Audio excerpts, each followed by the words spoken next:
Përshëndetje të dashur miq, nëse jeni të shqetësuar për gjendjen ekonomike në Evropë, aktivitetet e sivjetshme të APEC-ut që do të mbahen në Kinë meritojnë me siguri përmendjen tuaj. APEC është forumi kryesor i bashkëpunimit ekonomik në Azi Baqësor. 21 ekonomitë anëtare të këtij mekanizmi përbëjnë 61% të PPP-s botërore dhe më shumë se gjysmën e tregtisë globale. Kjo do thotë që ndryshimet në shkëmbimet tregtare, politika tarifore dhe zinxhiret e furnizimit në këtë rajon do të ndikojnë edhe në sigurinë e zinxhirëve të furnizimit të kompanive evropiane dhe koston e jetesës përditshme të banorëve evropian. Atëherë, cila është tema e sivjetshme? Përgjigja është ndërtimi i një bashkësie të Azi Baqësorit për udhëzimin të përbashkët.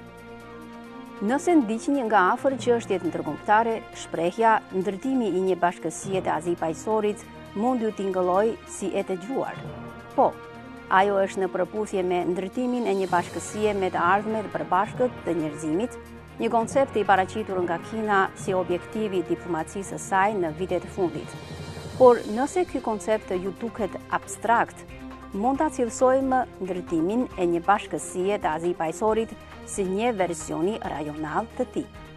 Atëherë, si ndërtohet? Së pari do doja t'ju pyesja, a mund të merrni me mend sa veprimtari do të organizojë si vjet Kina si vend mik pritës lidhur me APEC-un? Përgjigja është mbi 300. Kaq shumë? Po. Ndoshta jeni të mësuar apo jeni të njohur me takimin e liderëve ekonomik që zgjatë vetëm 1 ose 2 ditë. Por ky është fakt kullëmi. Para arritjes së deklaratës së përbashkët ka qendra mbledhje përgatitore.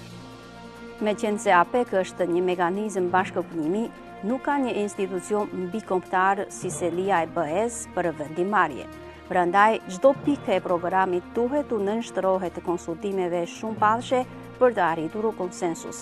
Zakonisht, vendi mikpritës organizon rreth 200 aktivitete të tilla në nivele të ndryshme gjatë gjithë vitit, ndërsa shifra mbi 300 tregon vullnetin e Kinës për të çuar përpara më shumë projekte konkrete.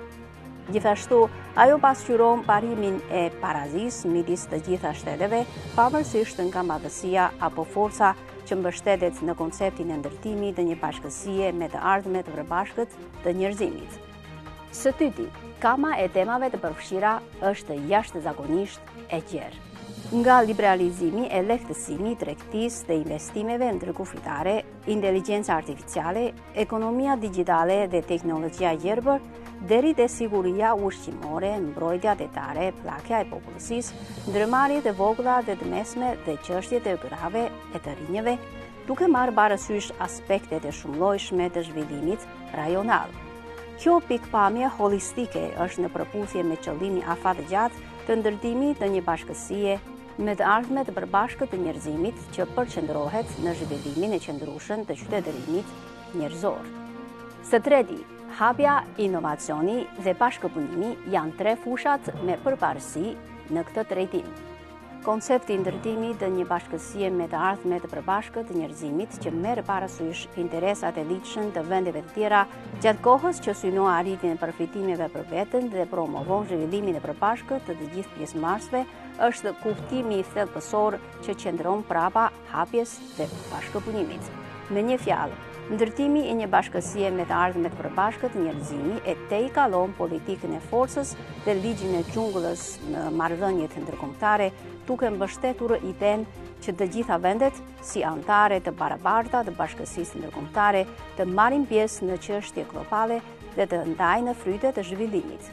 Pra, organizimi i sivjetshëm në aktiviteteve tematike të APEC-ut është një shembull i gjallë i këtij koncepti në praktikë. Të dashur miq, në sfondin e fragmentimit ekonomik global dhe të proteksionizmit në rritje, sistemi tregtar global po përballet me sfida serioze. Asnjë palë, duke përfshirë Evropën, që mbështet multilateralizmin dhe tregtinë e lirë, nuk mund të mbetet e paprekur. Le të bashkojmë forcat për të promovuar një botë të hapur, gjithëpërfshirëse dhe të bekat.